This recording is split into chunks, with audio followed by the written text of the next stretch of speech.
आप सभी के हृदय में विराजमान परमात्मा को मेरी राम राम।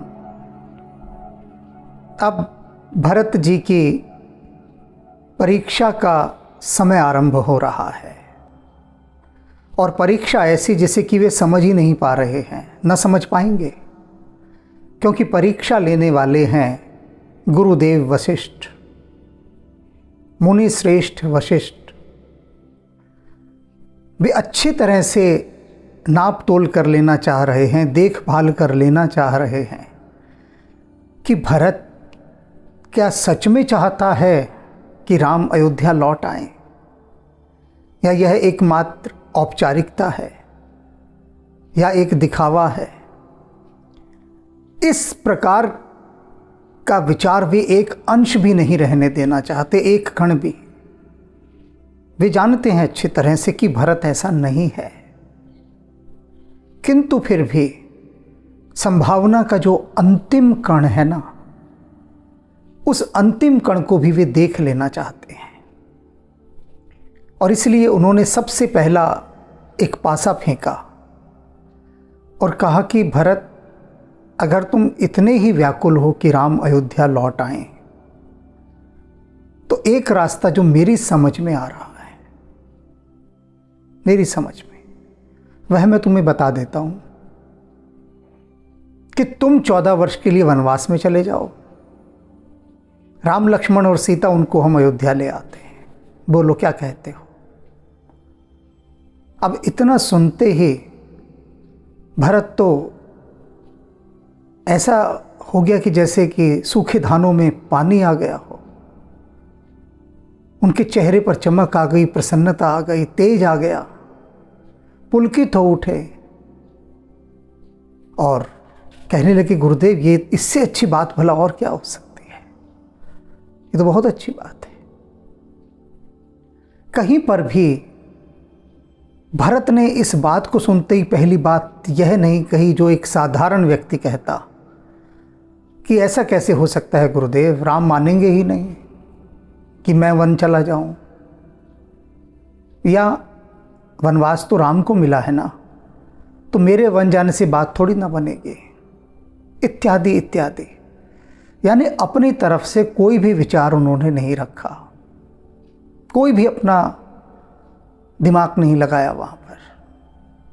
गुरुदेव वशिष्ठ ने कहा कि भरत, तुम चले जाओ 14 वर्ष के लिए वनवास, तो वो प्रसन्न हो गए। कोई तर्क वितर्क नहीं कि ऐसा होगा नहीं होगा, कौन क्या कहेगा, ये क्या कहेगा, कुछ भी नहीं कहा और एकदम स्वीकार कर लिया कि हाँ, मैं जाऊंगा।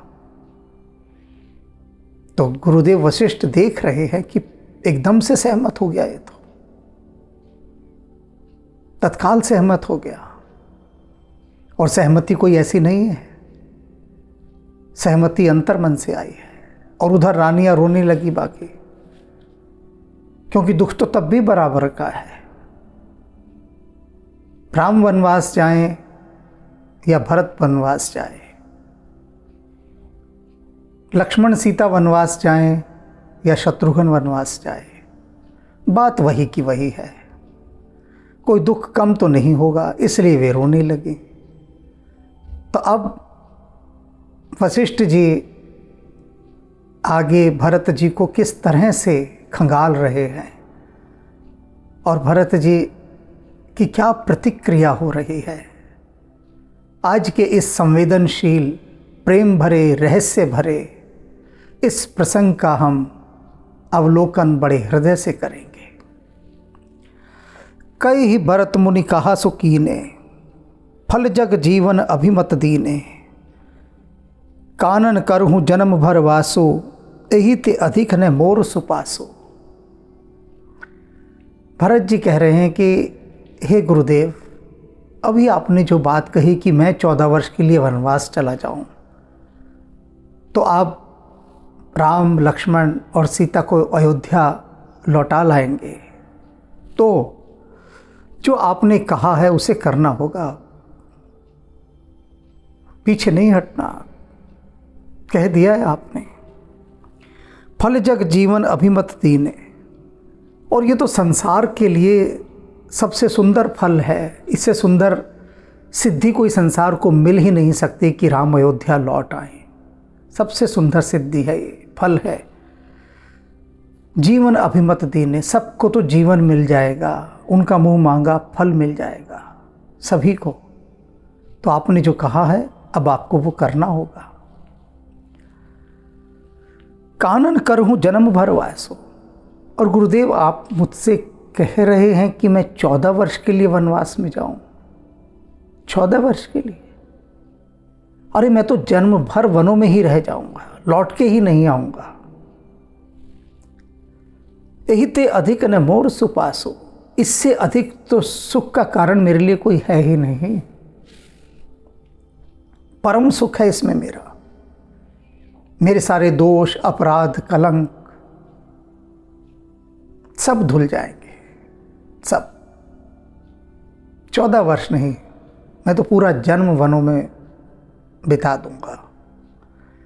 लेकिन बस आपने जो कहा है ना, आप अपना कहा आप कर दीजिए। अब भरत जी ने भी फंसा दिया वशिष्ठ जी को कि मजाक नहीं है, आपको करना होगा ये। अंतर्जामी राम सिय तुम सर्वज्ञ सुजान, जो फुर कहुत न नाथ निज, कीजिए वचन प्रमाण। कह रहे हैं गुरुदेव से कि जो सीता राम जी हैं ना, वे अंतर्यामी हैं। और आप क्या हैं? तुम सर्वज्ञ सुजान। आप भी सब कुछ जानने वाले हैं और सुजान हैं। सब मर्म को जानते हैं आप। जो फुर कहूँ तो नाथ निज, कीजिए वचन प्रमाण। हे नाथ, हे स्वामी, अभी आपने जो कहा है, अभी जो कहा है कि भरत तुम वनवास में चले जाओ और राम लक्ष्मण सीता अयोध्या आ जाएंगे, अभी जो आपने कहा है, इस सत्य वचन को आप प्रमाणित कीजिए। अब यूं ही नहीं चलेगा, अब इसे प्रमाणित करना पड़ेगा। ये आपकी जिम्मेदारी है। निज करिए वचन प्रमाण। आपने जो भी अपना वचन कहा है, यदि ये सत्य कहा है आपने, तो मजाक नहीं कर रहे तो, और ये सत्य ही होना चाहिए क्योंकि मजाक आप करते नहीं हैं। तो इसलिए अब अपने वचन को आप प्रमाणित कीजिए। अब क्या करेंगे वशिष्ठ जी? भरत वचन सुन देख स्नेहु। भरत का वचन उन्होंने सुना ये, और भरत का स्नेह देखा, प्रेम देखा राम के प्रति।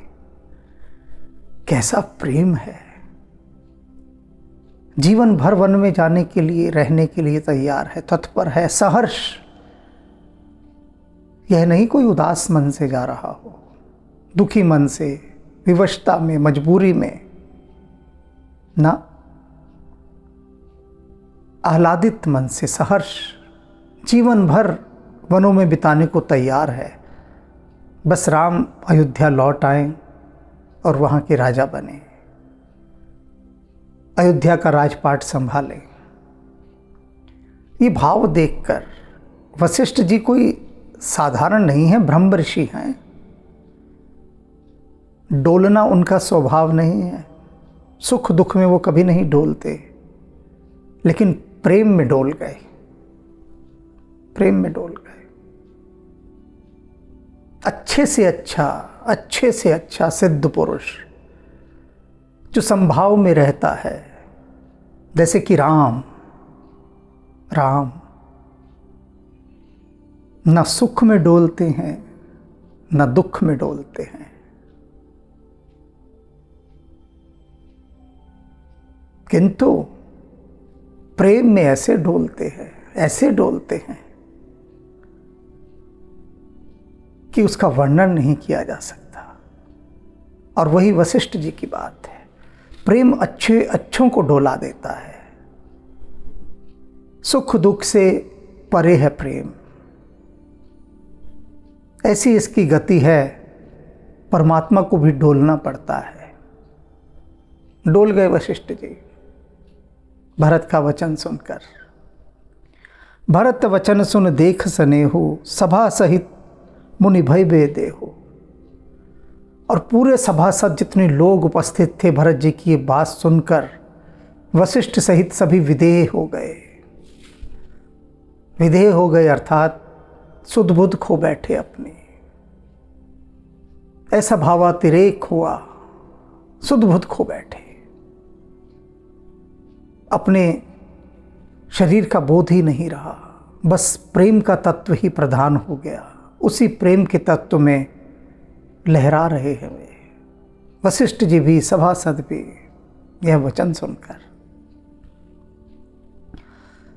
भरत महामहिमा जल राशि, मुनिमत ठाड़ तीर अबलासी। तुलसीदास जी कह रहे हैं कि भरत का जो राम के प्रति प्रेम है, उस प्रेम की जो महान जल राशि है, जो उनके प्रेम का जो महासागर है, उस महासागर की महिमा अपार है। इतनी अपार है कि उस प्रेम के महासागर के किनारे पर ब्रह्म ऋषि वशिष्ठ जी की बुद्धि एक अबला स्त्री के समान असहाय खड़ी है। वशिष्ठ जी की बुद्धि को अबला कहा है तुलसीदास जी ने, असहाय, बेबस, लाचार, मजबूर। कहाँ खड़ी है? भरत जी के प्रेम रूपी महासागर के किनारे देख रही है खड़ी हुई उस अथाह जल राशि को, अथाह जल राशि को। उसके पार जाना चाहती है, दूसरे किनारे पर। कोई नौका नहीं, कोई जहाज नहीं, कुछ भी नहीं, किनारे पर बेबस खड़ी है। गाचह पार जतुन ही यह हेरा। और वशिष्ठ जी की बुद्धि रूपी वह अबला भरत जी के उस प्रेम रूपी महासागर के उस पार जाना चाह रही है, लेकिन कोई उपाय नहीं दिख रहा उसे, कोई रास्ता सुझाई नहीं दे रहा। बहुत उसने अपना ही हेरा, अपना हृदय बहुत टटोला कि कहीं तो कोई रास्ता मिले, ना कुछ ना मिला। पावत नाव न बहुत बेरा, ना कोई नाव ना कोई बेड़ा, कुछ दिखाई नहीं दिया अपने हृदय के अंदर। बहुत झांका, कोई तो सहारा मिल जाए, कोई नौका, कोई जहाज, जिसके सहारे भरत के इस प्रेम रूपी सागर के पार जाकर देख सकूं कि है क्या। असफलता हाथ लगी, कुछ ना मिला, रीते के रीते रह गए, कुछ ना मिला। और करहीं को भरत बढ़ाई। तुलसीदास जी कहते हैं भरत की क्या बढ़ाई की जा सकती है, क्या प्रशंसा की जाए। कोई पात्रता भी तो हो मेरी करने की प्रशंसा, कैसे करूं। और मेरी क्या, किसी का भी सामर्थ्य नहीं कोई भरत जी की महिमा की प्रशंसा कर सके, उस पर प्रकाश डाल सके, उसका गुणगान कर सके। क्यों? क्योंकि सरस सीप की सिंधु समाए। एक तालाब के किनारे पड़ी हुई छोटी सी सीप, उस सीप के माध्यम से क्या कोई महासागर को नाप सकता है? कितनी सुंदर उपमा दी है। सीप बहुत छोटी सी होती है, सीप बहुत छोटी सी, और उस सीप में जल भी कितना आता है, बूंद बराबर, 2-4 बूंद। तो उन 2-4 बूंदों से कोई महासागर को नाप सकता है क्या? तो भरत जी का जो ये प्रभु श्री राम के प्रति प्रेम रूपी महासागर लहरा रहा है, यह जो अथाह जल राशि है, क्या सीप से नप सकेगी? क्या तुलसी इसका वर्णन कर सकेगा? तुलसी कह रहे हैं कि नहीं, यह तुलसी नहीं कर सकता, समर्थ नहीं है। भरत मुनि मन भीतर पाए।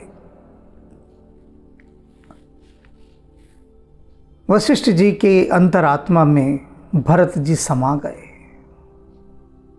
बहुत भाए उनको अपनी अंतरात्मा में। सब देख चुके, सब जांच चुके, सारी परीक्षाएं ले ली, हर कोण से, हर आयाम से, और यह पाया कि राम के प्रति भरत का अनन्य प्रेम है, अनन्य प्रेम। सहित समाज राम पही आए। देख रहे हैं भरत जी को, वशिष्ठ जी, और भरत जी उनके हृदय में, उनकी अंतरात्मा में सब जगह समा चुके हैं। अब कहते हैं वशिष्ठ जी की ऐसा है, चलो सब राम के पास चलते हैं। अब सबको कहा उठो यहाँ से, जहाँ राम है वहाँ चलते हैं, वहाँ चलकर बात करेंगे। अब सब उठ के चल दिए। सहित समाज राम पही आए, और सब राम के पास पहुँच गए। प्रभु प्रणाम कर दीन सुआसन। प्रभु श्री राम ने वशिष्ठ जी को आया देखकर उन्हें प्रणाम किया, उनको आसन दिया, सभी लोगों को बिठाया। प्रभु प्रणाम कीन धर कीन सुहासन, बैठे सब सुन मुनि अनुशासन।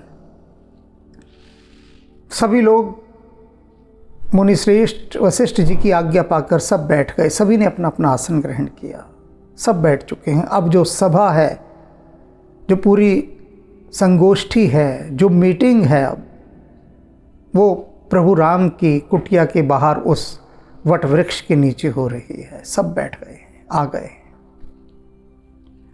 बोले मुनिवर बचन विचारे। अब वशिष्ठ जी को बोलना है। क्या बोले?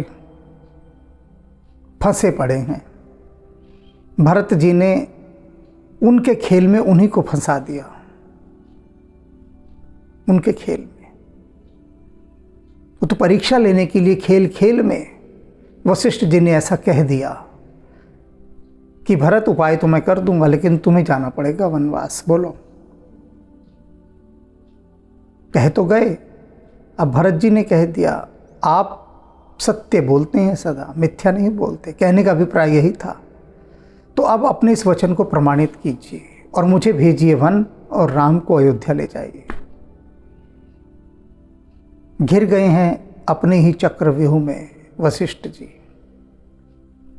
कैसे निकलें? वे जानते हैं निकलना, तभी तो गुरु हैं, तभी तो गुरु हैं। अब कैसे निकलते हैं वो देखते हैं। बोले मुनिवर बचन विचारी, देश काल अवसर अनुहारी। देश काल समय अवसर सब कुछ देखकर, परिवेश देखकर, उसके अनुसार विचार करते हुए वशिष्ठ जी कहते हैं, सुनु राम सर्वज्ञ सुजाना।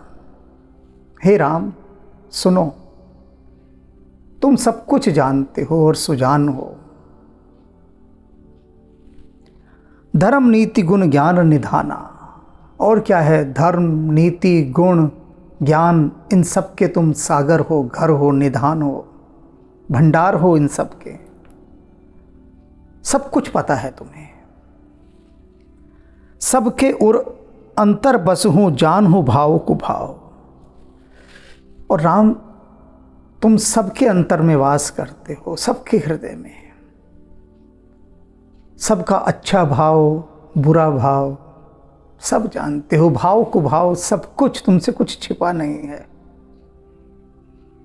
तुम्हारे पास आकर कौन क्या कह रहा है, किस भाव से कह रहा है, उसका भाव पवित्र है या कुत्सित है, शुभ है या अशुभ है, दूषित है या पवित्र है, तुम सब जानते हो, सब कुछ। पुरजन जननी भरत हित होई, सो कही उपाय। कहते हैं, अब राम तुम ऐसा कोई उपाय बताओ इस समय जिससे ये अयोध्या वासियों का, तुम्हारी माताओं का, इन सब का हित हो, सबका भला हो।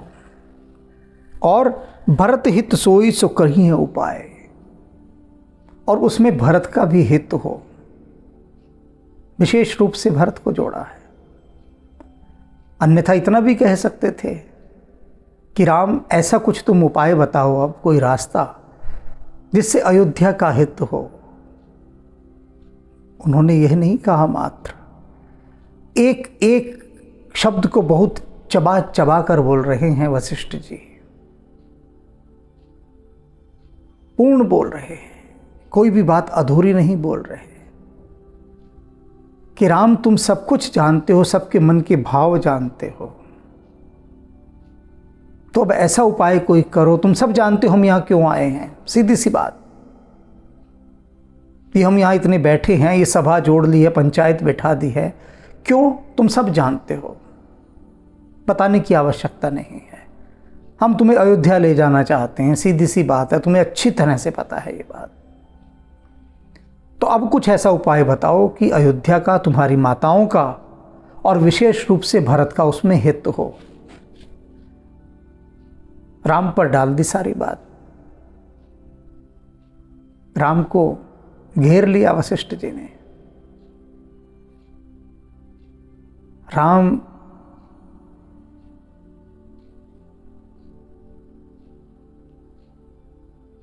क्या कहें,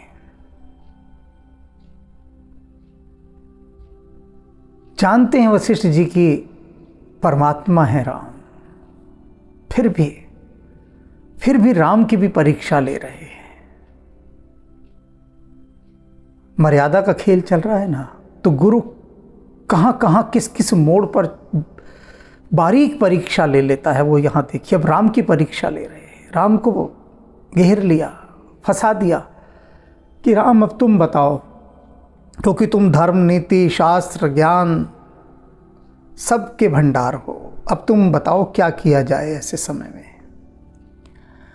आरत कहीं ये विचार न का हो, क्योंकि ये बात ध्यान रखना, यहां पर इस समय बहुत सारे लोग बहुत सारी बातें कहेंगे और वे सब लोग दुखी हैं, ये ध्यान रख लेना। और दुखी व्यक्ति यदि कोई न कहने योग्य बात भी कह जाए तो उसे क्षमा कर देना चाहिए, क्योंकि दुख से घिरा है, होशो हवास में नहीं है, कुछ भी कह सकता है, तो उसे क्षमा कर देना चाहिए। इसलिए तुम किसी की बात पर ऐसा विचार मत करना कि उसे दोषी मान लो। आरत कहीं है विचार न काहू, क्योंकि वो विचार कर नहीं कहते दुखी व्यक्ति। सूझ जुआरिन आपन दाव, और जो जुआरी होता है, जुआरी को सिर्फ अपना दाव दिखाई देता है, दूसरे का तो दाव वो देखता ही नहीं, अपने अपने दाव पर देखता है। तो वही दुखी आदमी है, सिर्फ अपनी अपनी बात ही कहता रहता है, अपना गाना ही गाता रहता है, दूसरे की सुनता ही नहीं। तो ये बातें ध्यान रखना, हम सब लोग वही दुखी लोग हैं, वही जुआरी लोग हैं। कुछ भी कह देंगे, उन बातों को दिल से ना लगाना। सुन मुनि बचन कहत रघुराओ, नाथ तुम्हारे ही हाथ उपाओ। प्रभु राम तत्काल उस परीक्षा से बाहर निकल आए, जो वशिष्ठ जी ने परीक्षा का एक जाल फेंका था कि राम तुम उपाय बताओ। तो राम कहते हैं कि गुरुदेव, सुन मुनि बचन कहत रघुराओ। वशिष्ठ जी के वचन सुनकर प्रभु श्री राम कहते हैं, नाथ तुम ही हाथ उपाओ, कि हे नाथ आप मेरे से पूछ रहे हैं कि राम तुम उपाय बताओ। आपके होते हुए, आपके रहते हुए मैं कैसे बता सकता हूँ? सभी उपाय तो आपके हाथ में हैं। हम पर कोई भी आपदा आती है, संकट आता है, दुख आता है, कष्ट आता है, समस्या खड़ी होती है, हम किसके पास दौड़े दौड़े जाते हैं? मेरे पिता भी आपके पास दौड़े जाते थे, और हम तो खेले ही आपकी गोद में हैं। तो हर समस्या के लिए हम पहुंच जाते थे आपके पास कि गुरुदेव मार्ग दिखाइए। और अब गुरुदेव मुझसे कह रहे हैं कि मैं मार्ग दिखाऊं। क्या बात कर दी आपने।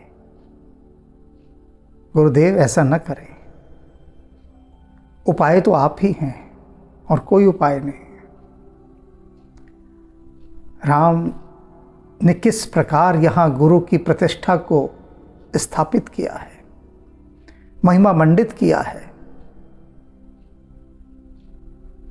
और इधर गुरु वशिष्ठ ने पहले बहुत प्रशंसा की राम की और फिर कहा राम तुम उपाय बताओ।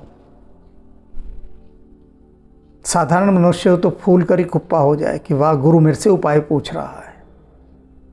अभी बताता हूँ, 15-20 लिस्ट सामने रख देता हूँ गिन गिन के, ऑप्शन A to Z चुन लो, ढेर ऑप्शन है,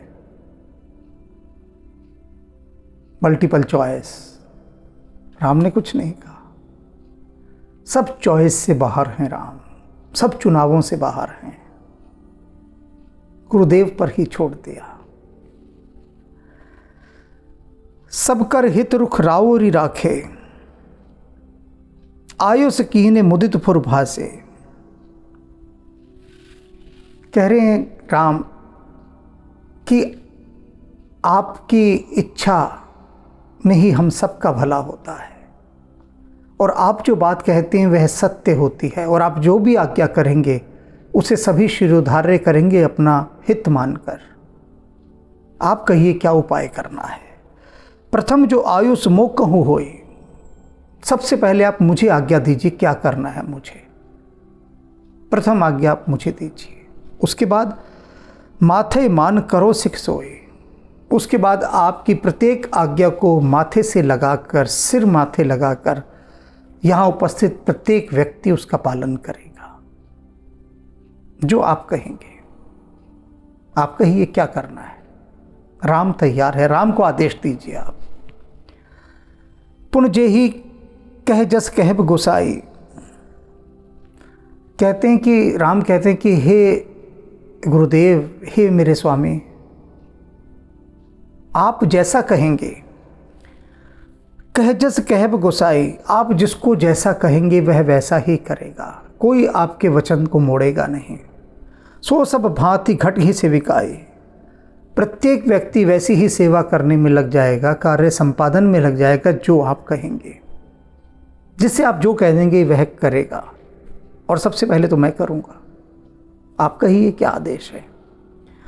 कह मुन राम सत्य तुम भाषा, भरत स्नेह विचार ने राखा। अब गुरु वशिष्ठ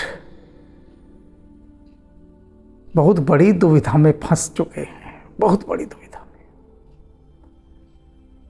राम ने इतनी बड़ी बात कह दी है ऐसे समय में, बहुत ही बड़ी बात, गहरी बात, गूढ़ बात, रहस्यात्मक बात। इधर अभी गुरुदेव वशिष्ठ ने कहा राम तुम सब कुछ जानते हो, सब कुछ, यह भी जानते हो हम यहाँ क्यों आए हैं। यह सुनने के बाद भी राम कह रहे हैं कि गुरुदेव आप जो कहेंगे वही होगा, आदेश कीजिए। अब वशिष्ठ जी आदेश कर दें अभी कि राम हम सब तुम्हें लेने आए हैं, चलो अयोध्या वापस, तब क्या होगा। राम ने तो कह दिया ना, और राम अपने कहने से पीछे मुड़ते नहीं हैं कभी भी। राम जैसे एक तरह से ब्लैंक चेक दे रहे हैं वशिष्ठ जी को कि भर लो जो भरना है, बिना विचार किए, बिना सोचे समझे। आप इस चीज़ की संवेदनशीलता को, नज़ाकत को समझिए। राम ये भी समझ रहे हैं, समझ कर रहे हैं, जानते हैं कि ये सब उनको लेने आए हैं। राम ने यह नहीं कहा कि गुरुदेव आप जो कहेंगे यदि वह धर्मपूर्वक हुआ तो मैं उस पर विचार करूंगा, और उचित हुआ तो ही हम उसको आगे करेंगे, आप कहिए जो कहना है ना, ऐसा नहीं कहा। कहा कि आप आदेश कीजिए, पहला आदेश आप मुझे दीजिए, उसके बाद जो आप कहेंगे, जिस जिस सेवक को, वो सब आपकी बात मानेंगे। अब वशिष्ठ जी बहुत संवेदनशील गुरु हैं, न केवल संवेदनशील, ब्रह्म तत्व को जानने वाले,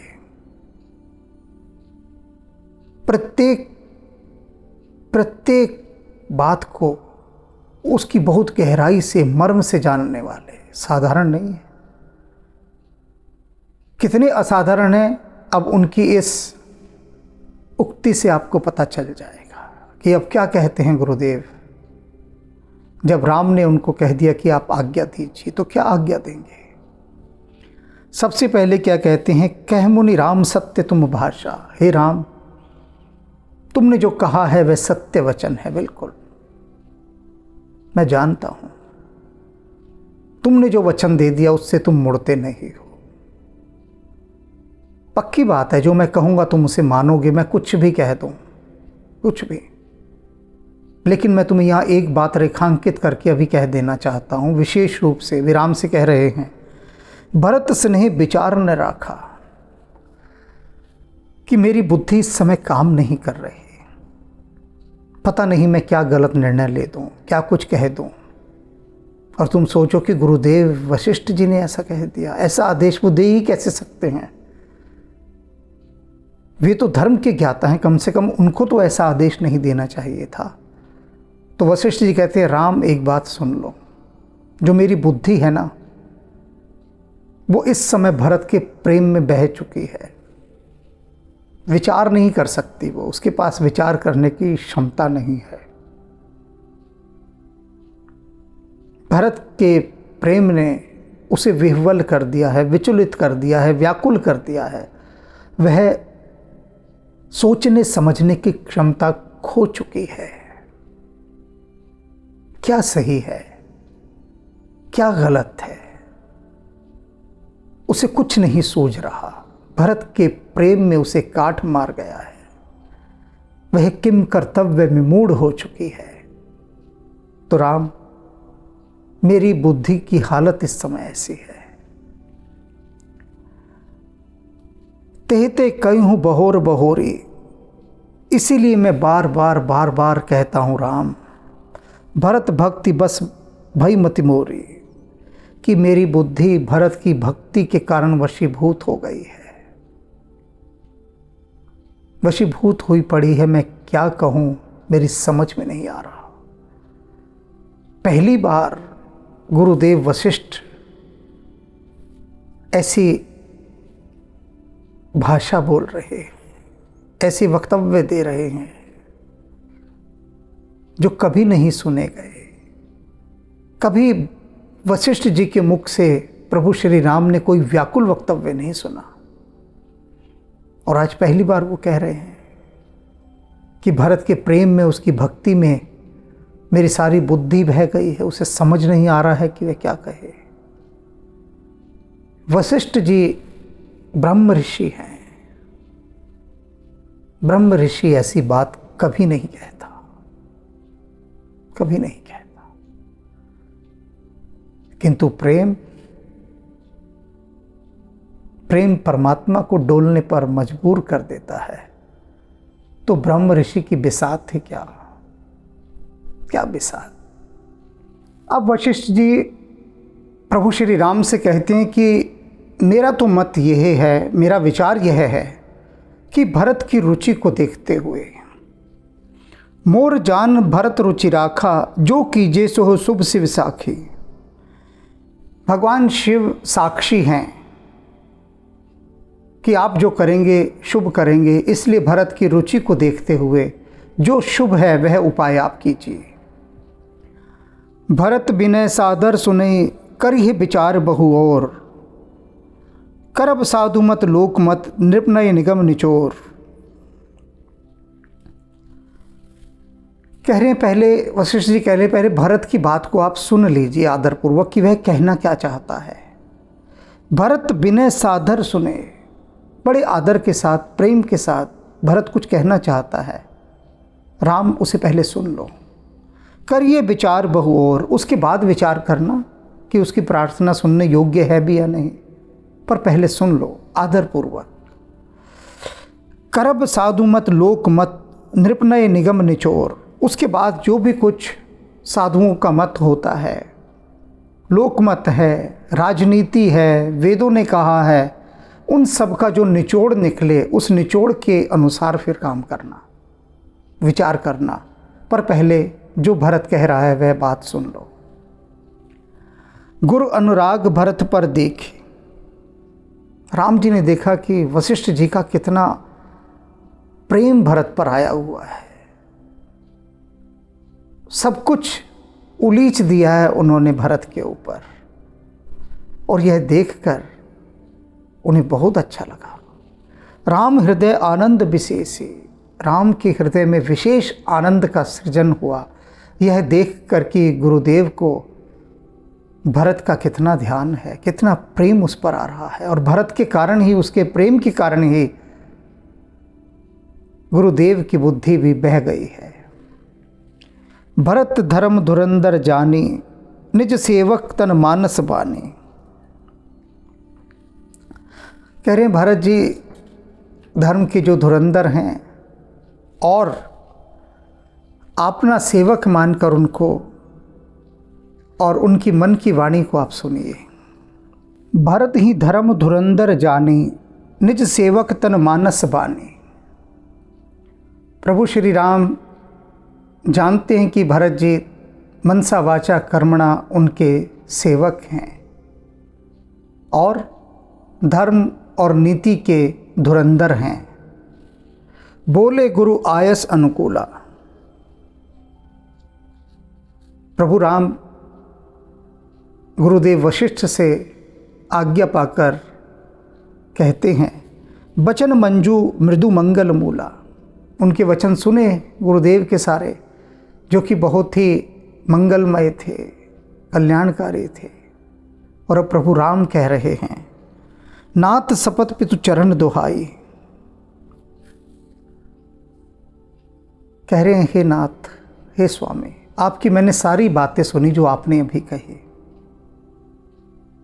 भरत के विषय में जो भी कुछ आपने कहा मैंने सब सुना,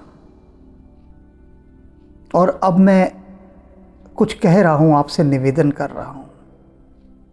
और मंगल की वे जो मूर्ति हैं, कल्याणकारी प्रभु श्री राम, वे मधुर वाणी में कहते हैं गुरुदेव वशिष्ठ से, नाथ सपत पितु चरण दोहाए, कि मैं अपने पिता की शपथ खाता हूँ और आपके चरणों की दुहाई देकर कहता हूँ एक बात, भयहु ने भुवन भरत संभाए।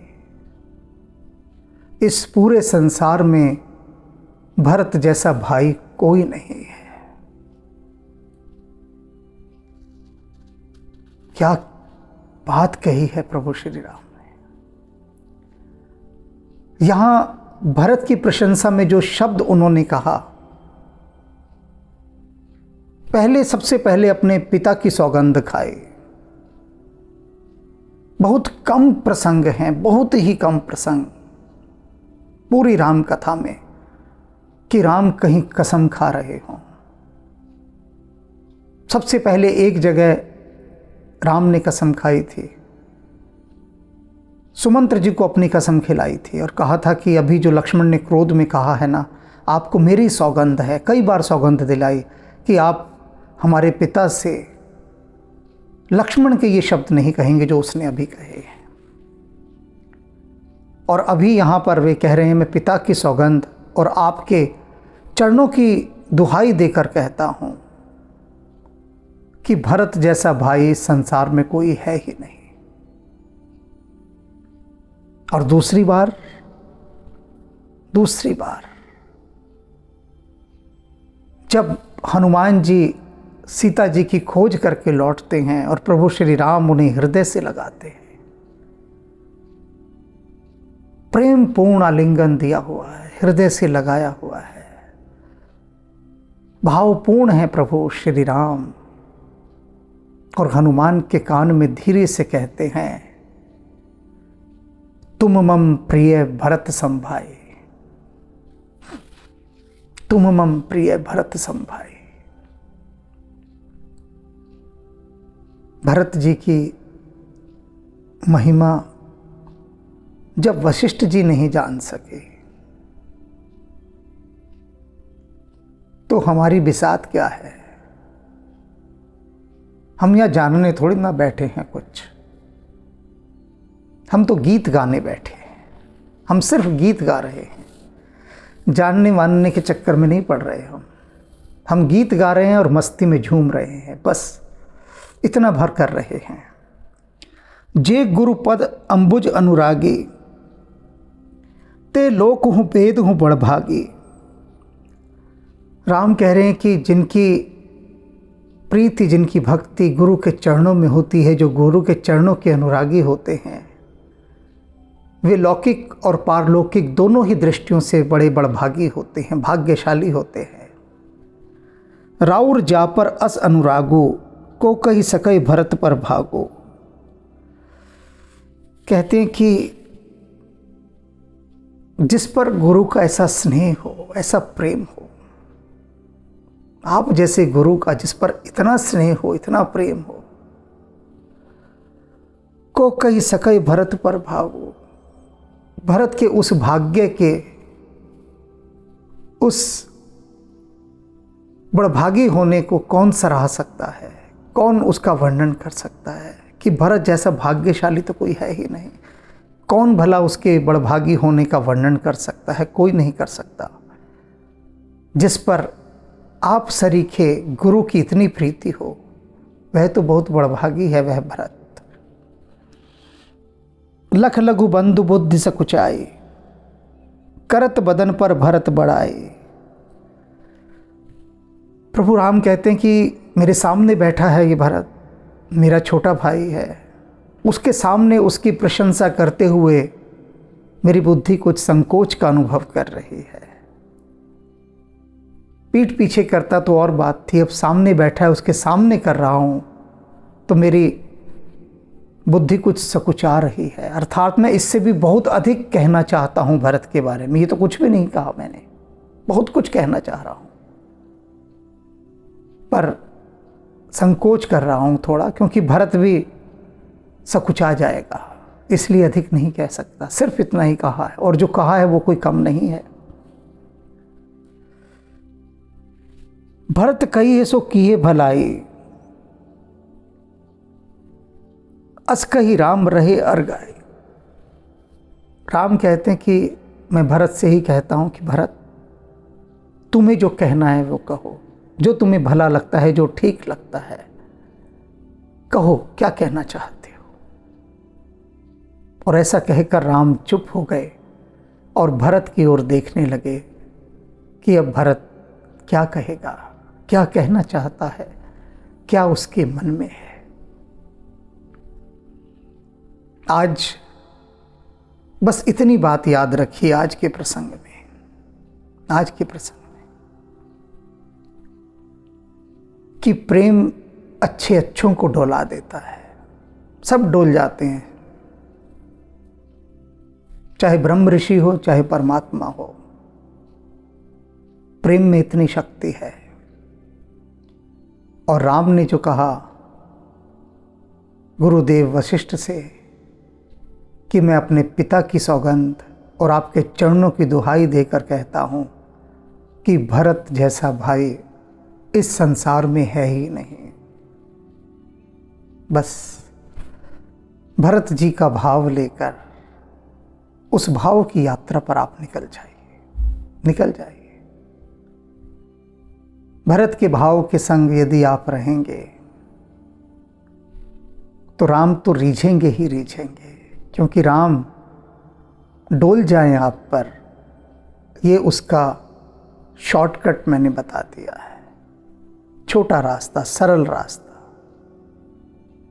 भरत जी की जय हो, भरत जी की जय हो, भरत जी की जय हो।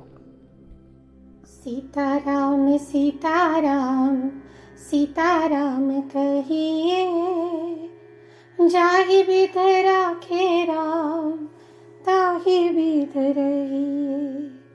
सीताराम सीताराम सीताराम कहिए, जाहि बिध राखे राम ताहि बिध रहिए। सीताराम सीताराम सीताराम कहिए, सीताराम सीताराम सीताराम कहिए, जाहि बिध राखे राम ताहि बिध रहिए। जाहि बिध राखे राम ताहि बिध रहिए। सीताराम सीताराम कहिए। जाहि बिध राखे राम ताहि बिध रहिए। जाहि बिध राखे राम ताहि बिध रहिए।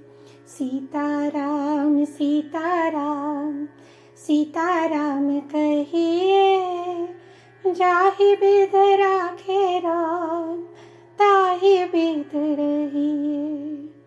सीताराम सीताराम सीताराम कहिए। सीताराम सीताराम सीताराम कहिए। जाहि बिध राखे राम ताहि बिध रहिए। जाहि बिध राखे राम ताहि बिध रहिए। सीताराम सीताराम सीताराम कहिए। जाहि बिध राखे राम ताहि बिध रहिए। जाहि बिध राखे राम ताहि बिध रहिए।